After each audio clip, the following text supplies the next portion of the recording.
चलो सब ठीक ठाक। हाँ तो चैप्टर कौन सा है? मैथ्स क्लास नाइन्थ,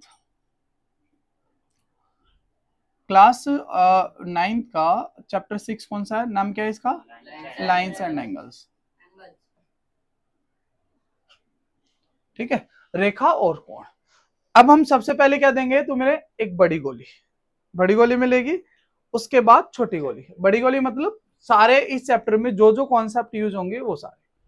तो एक वन शॉट वीडियो होगा, वन शॉट पूरी चीज मैं बता रहा हूं आपको कि 6 चैप्टर में क्या क्या। और याद रखने वाली बात पता क्या है? अभी जो पेपर आ रहा है ना, यकीन मानो इसमें 1-2 क्वेश्चन मिलेंगे, बाकी सारे अलग होंगे।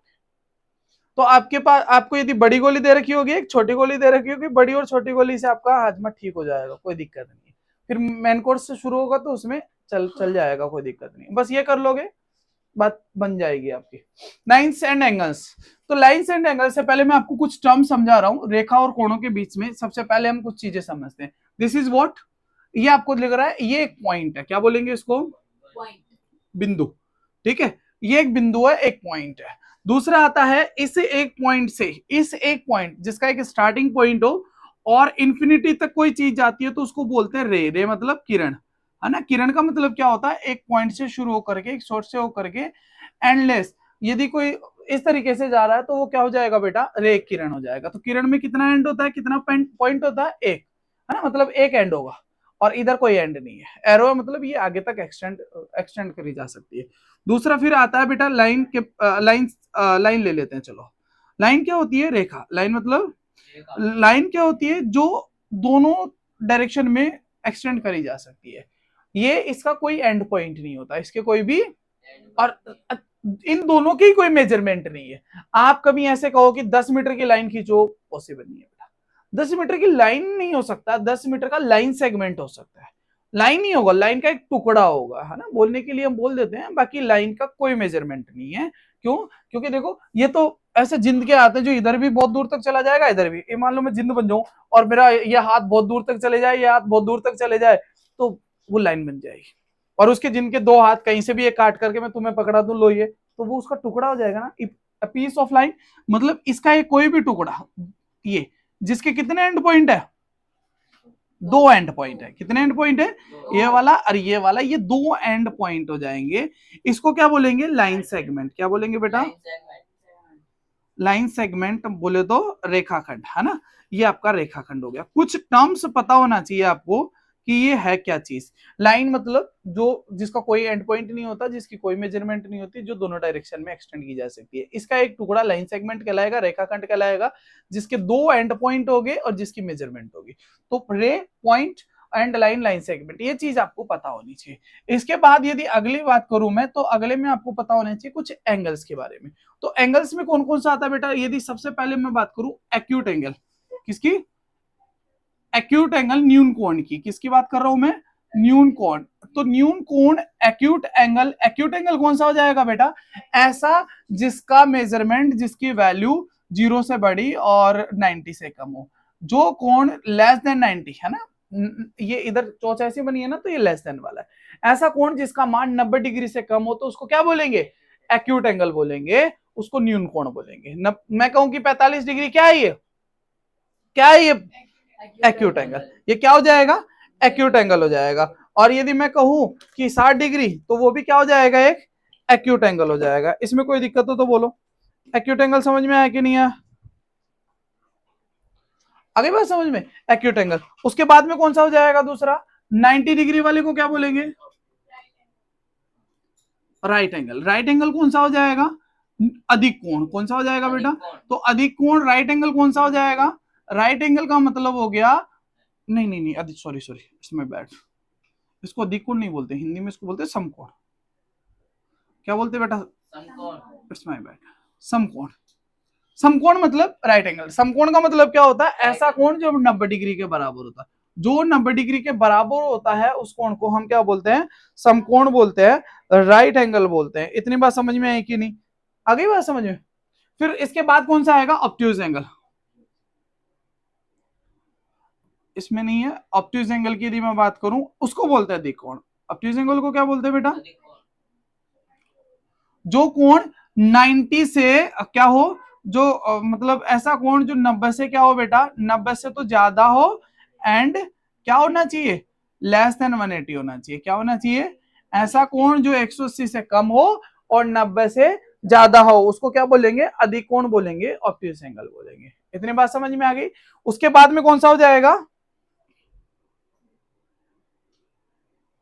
स्ट्रेट एंगल, है ना, सरल कोण। सरल कोण कौन सा हो जाएगा, सरल कोण का मतलब ऐसा कोण जिसका मान 180 के बराबर होता है, जिसका मान 180 के बराबर होता है, तो हम उसको क्या बोलेंगे बेटा, स्ट्रेट एंगल बोलेंगे। क्या बोलेंगे, स्ट्रेट एंगल। तो स्ट्रेट एंगल का मतलब हुआ जिसका मान 180 हो, ऐसा कोण जिसका मान 180 हो उसको स्ट्रेट एंगल। देखो ये एक्यूट एंगल इस तरीके से बनता है, ये 90 से कम वाला हो जाएगा। ऐसा एक दूसरे के परपेंडिकुलर होगा तो वो 90 डिग्री का हो जाएगा। जो फैल करके बनता है, जो फैल करके बनेगा वो कौन सा हो जाएगा बेटा, लाइक इस तरीके से फैल करके ऐसा कोई एंगल बन रहा है फैल करके, तो वो कौन सा हो जाएगा, ऑब्ट्यूज एंगल हो जाएगा।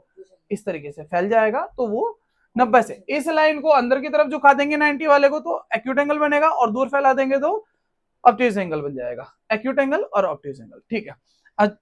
ये क्या हो जाएगा बेटा, एक स्ट्रेट लाइन हो जाएगी, स्ट्रेट एंगल मतलब 180 का कोण हो जाएगा।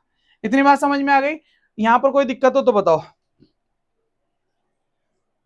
कोई दिक्कत नहीं है, कैसे बना ले, यदि ऐसे बन गया इस पॉइंट पे तो ये कैसा एंगल हो जाएगा, ये भी 180 का ही।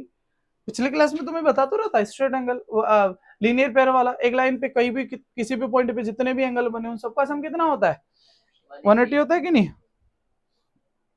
आगे बात समझ में। इसके बाद दो और एंगल है, दो एंगल कौन से हैं वो समझो, आप कौन से समझोगे, है वही आते बेटा, रिफ्लेक्स एंगल। कल बताया था कि रिफ्लेक्स पापा, रिफ्लेक्स एंगल, प्रतिवर्ती कोण क्या बोलते हैं इसको बेटा, प्रतिवर्ती कोण। तो प्रतिवर्ती कोण कौन सा हो जाएगा, ऐसा कोण, ऐसा एंगल जिसकी वैल्यू 180 से ज्यादा हो और साथ में 360 से कम हो।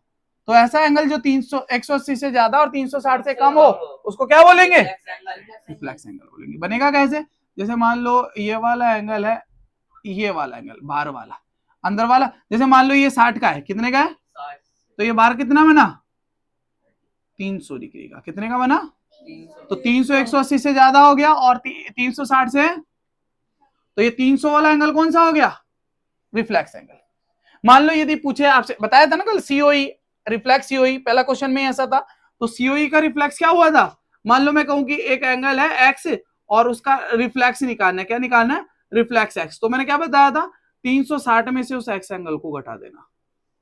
आगे बात समझ में। जैसे मान लो मैं कहूं कि 100 क्या 10 डिग्री है, 10 डिग्री ये वाला अंदर का कोण होता तो बाहर वाला कितना बन जाता, 350।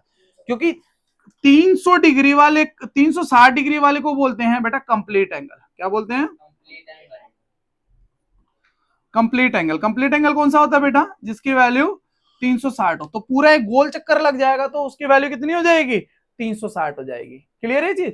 तो 90 से कम एक्यूट एंगल न्यून कोण, 90 वाले को राइट एंगल समकोण, 90 से 120 180 वाले को ऑब्ट्यूज एंगल अधिक कोण, 180 वाले को स्ट्रेट एंगल सरल, स्ट्रेट एंगल को क्या 180 सरल कोण है ना, और ऑब्ट्यूज को अधिक कोण बोलते हैं।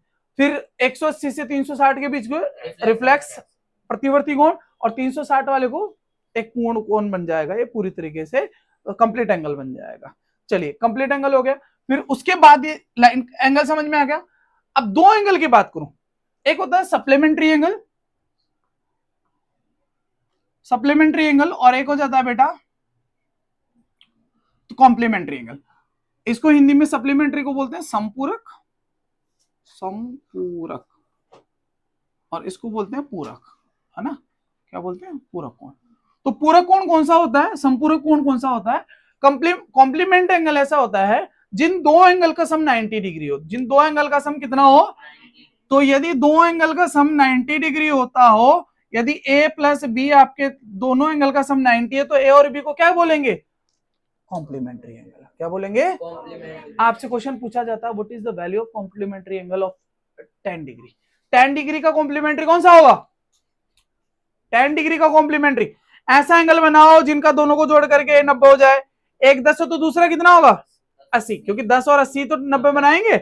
मैं कहूं एक 20 डिग्री तो दूसरा कितना हो जाएगा, एक 60 डिग्री तो दूसरा, दो एंगल जिनका कॉम्प्लीमेंट्री, जो एक दूसरे के कॉम्प्लीमेंट्री हो, मतलब बराबर हो, 45 और, तो दोनों बराबर कॉम्प्लीमेंट्री कौन सी हो जाएगा, 45 45, तो कॉम्प्लीमेंट्री का ध्यान रखना।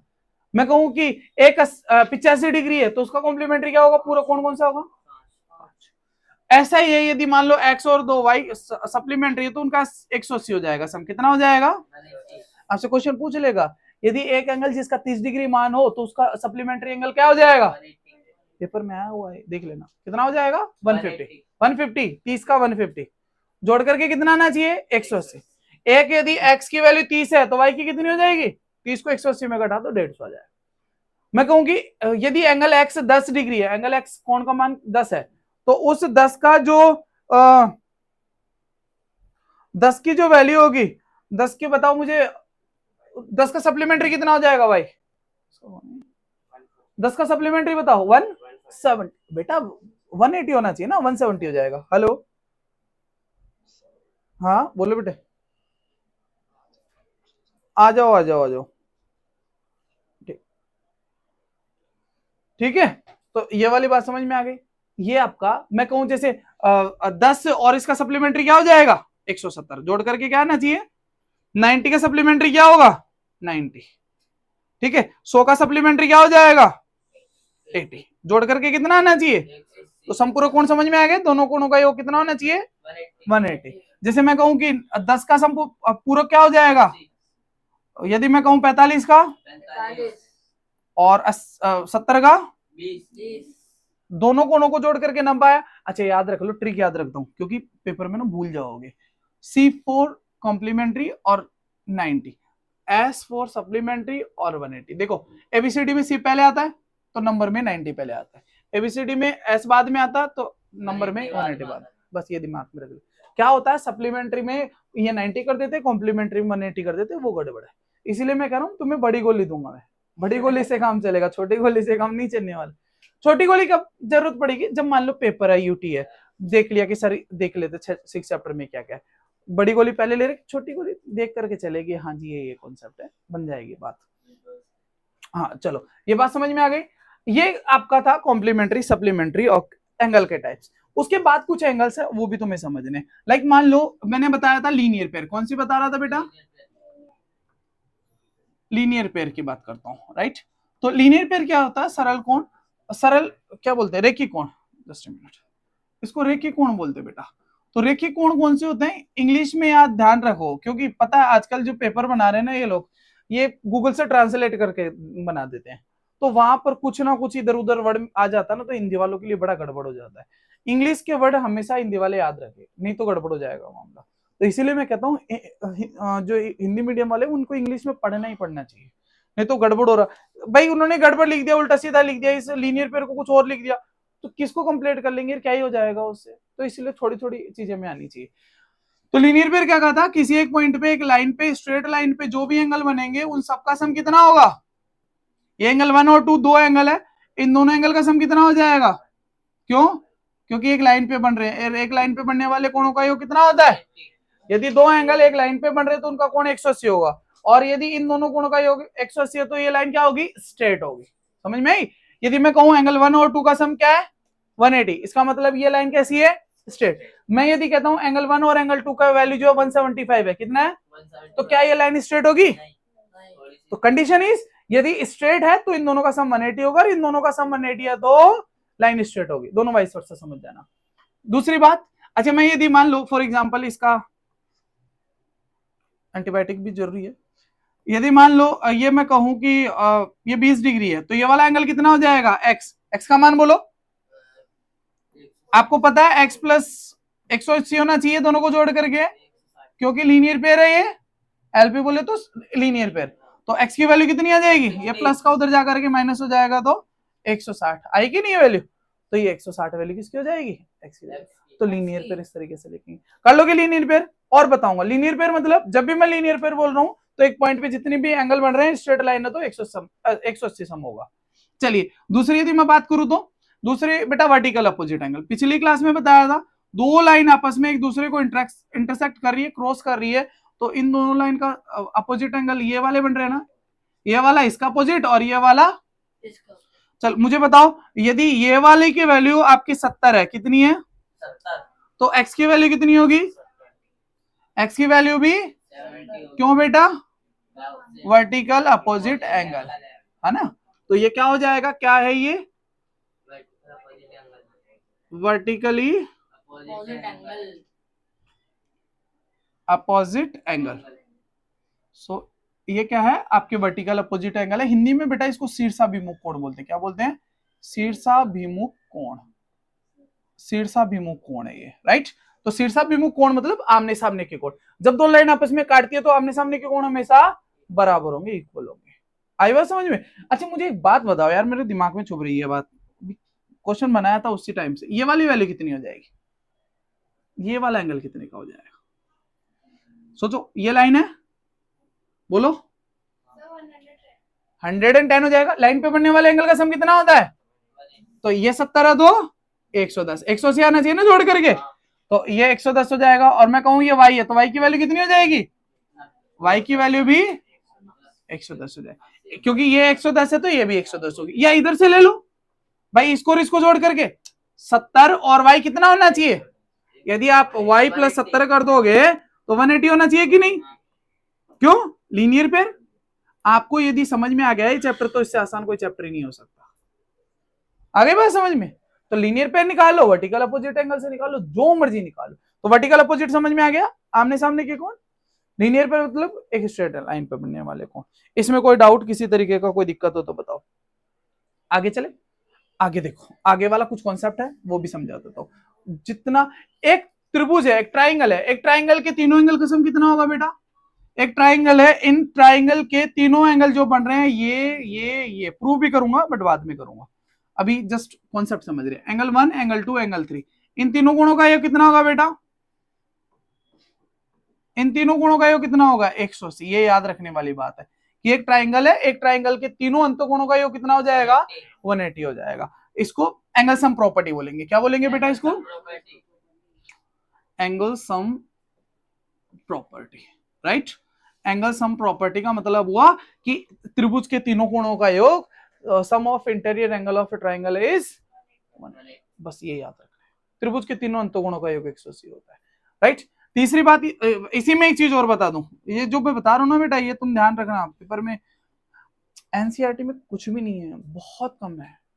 इसीलिए तो मैं कह रहा हूँ ना, जो तुम ये एक्स्ट्रा पैसे दे करके इधर होता, सब कुछ बता दूंगा तुम्हें, सब कुछ हर बार बताता हूँ बेटा। ऐसा थोड़े ना कि इस बार कुछ प्लस माइनस होगा, बस ये थोड़ा कि इस बार फोड़ ले अपना खोपड़ा, सूगला कहीं का। ये वाला क्या, ये एंगल 1 है, मान लो ये एंगल 2 है और ये एंगल 3 है, ये हो गया एक्सटीरियर एंगल। ये क्या हो गया बेटा, तो ये वाला एक्सटीरियर एंगल जो है बेटा, वो इन दो, इसके अंदर वाले को छोड़ दो, इसके अंदर वाले के जो सामने दो एंगल है 2 और 3, उसके सम के बराबर होगा। तो एंगल 1 जो है किसके बराबर होगा, एंगल 2 प्लस एंगल 3। क्या समझ में आ, exterior angle is equal to sum of opposite its interior angle. ये इंटीरियर एंगल है, इसके अपोजिट ये दो एंगल आ रहे हैं, ये बाह्य कोण है, ये अंतःकोण है, तो ये विपरीत अंतःकोण जो आ रहे हैं उनके सम के बराबर होगा ये बाह्य कोण, एक्सटीरियर एंगल। आगे बात समझ में। जैसे मान लो मैं कहूं कि एक एग्जांपल ले लो आपका, ये वाला मैं कहूं कि ये आपका 70 डिग्री है और ये आपका 30 डिग्री है, तो ये वाला एंगल कितने का होगा x, चुपचाप x आपको पता है, ये बाहर का कोण है एक्सटीरियर, इसको छोड़ दो तो इसके अंदर वाला का कितना सम हो गया 100। तो दोनों को जोड़ करके 100 लिख दोगे, थ्योरम समझ में आएगी, चीजें समझ में आएगी, कॉन्सेप्ट आया हुआ समझ में। तो ये एक्सटीरियर एंगल की वैल्यू कितनी हो जाएगी यहाँ पर 100 डिग्री हो जाएगी, यहाँ कोई दिक्कत नहीं है। चलिए ये था ट्राइंगल से रिलेटेड। अब आता है हमारे एक लास्ट टॉपिक, लास्ट कॉन्सेप्ट की पैरेलल लाइन का भी बता दो सर, कि पैरेलल लाइन से क्या कैसे कैसे होने वाला है ये चीज। पैरेलल लाइन वाली बात समझो, पैरेलल लाइन वाली भी बात समझो। एक लाइन ये है, एक लाइन ये है, दो लाइन है, ये दोनों लाइन क्या है बेटा आपस में पैरेलल। पैरेलल लाइन का मतलब क्या होता है, ऐसी लाइन जो आपस में इंटरसेक्ट नहीं करती है, कोई भी लाइन जो आपस में इंटरसेक्ट नहीं करती पैरेलल लाइन कहलाती है। इतनी बात समझ में आएगी, दो लाइन आपस में जो कहीं भी एक्सटेंड करने पर इंटरसेक्ट नहीं करेगी वो क्या होती है पैरेलल लाइंस होती है, समांतर रेखा है। कैसी हो गई, समांतर रेखा। अब दो समांतर रेखा को एक ट्रांसवर्जल तिर्यक रेखा, ये क्या है, ये एक लाइन ट्रांसवर्जल है तिर्यक रेखा है जो काटती हुई जा रही है, समझ जाओ। ये दो लाइन पैरेलल है, इन दो पैरेलल लाइन को एक लाइन ये इंटरसेक्ट करते हुए जा रही है, काटते हुए जा रही है, उसको क्या बोलेंगे? ट्रांसवर्जल। दो पैरेलल लाइन को एक लाइन इंटरसेक्ट ऑब्लिकली काटते हुए जा रही है तो उसको हम बोल रहे हैं ट्रांसवर्जल। अब मुझे बताओ कि इसमें कितने एंगल बन रहे होंगे बेटा? क्या ये एंगल 1 है, ये एंगल 2 है, ये एंगल 3 है, ये एंगल 4 है, ये एंगल 5 है, ये एंगल 6, 7 और 8। इसका काम समझ गए। चैप्टर में जो बताया इस बड़ी गोली से बाहर कुछ नहीं, इस बड़ी गोली को ले लेना और कुछ भी मत, 5 बार इस वीडियो को देख लेना, पेपर में आंख बंद करके चले जाना, सारे क्वेश्चन हो जाए। बेशर्ते तुम्हें कॉन्सेप्ट आनी चाहिए, प्लस माइनस जोड़ घटा आना चाहिए, इसीलिए बहुत इंपॉर्टेंट हो जाता है, इसीलिए मैं बना दिया। अब आया सर वो यूटीए देख लो यार एक बार, नहीं समझ में आ रहा, आ जाओ। फिर उसके बाद में ना रोज तुमसे 12-12 क्वेश्चन कराऊंगा, पूरी बुक फाइनली कर दूंगा। इसके बाद जुलाई से मैं ऐसा थोड़े ना, पूरा एक एक क्वेश्चन डेली, जिसका यूटी आ रहा है वो देखते रहेंगे, उसके हिसाब से प्रैक्टिस। यहाँ पर बेटा देखो, मुझे एक बात बताओ, इसमें सब कुछ समझना है आपको। वर्टिकल अपोजिट एंगल बताओ कौन कौन से वर्टिकल अपोजिट एंगल? वन का अपोजिट एंगल कौन सा है? 2 का अपोजिट एंगल कौन सा है? 5 का अपोजिट कौन सा है? 8। और 6 का कौन सा है? 8। आ गया क्या बात समझ में? वर्टिकल अपोजिट समझ में आ गया। लीनियर पेयर की बात बताओ। 2 का तो 4 है। ऐसे देख लिया करो, कभी कभी भावनाओं में बहक जाते हैं, गड़बड़ी छोटी छोटी बातें। हाँ, उसके बाद लीनियर पेयर की बात करूँ तो सरल युग्म में एक का कौन सा हो गया? एंगल 1 + 2 कितना हो जाएगा बेटा? 180, क्योंकि ये लाइन बन रही है कि नहीं। एंगल 1 + 4 ये भी 180 होगा। इधर से जोड़ो चाहे इधर से जोड़ो, इन दोनों को चाहे इधर से जोड़ो, 180 आना चाहिए ना लाइन पे। तो ऐसे ही क्या हो जाएगा? 2 और 3, और ये हो गया 3 और 4, अच्छा 5 और 6, 6 और 7, 7 और 8। आगे लीनियर पेयर समझ में आ गया, लीनियर पेयर। इसके बाद बेटा एक कॉन्सेप्ट और समझ लो आप, दो कॉन्सेप्ट बल्कि, अल्टरनेटिव एंगल, एकांतर कोण और कॉरेस्पॉन्डिंग एंगल, बस 2 बात खत्म। उसके बाद ये चैप्टर भी खत्म।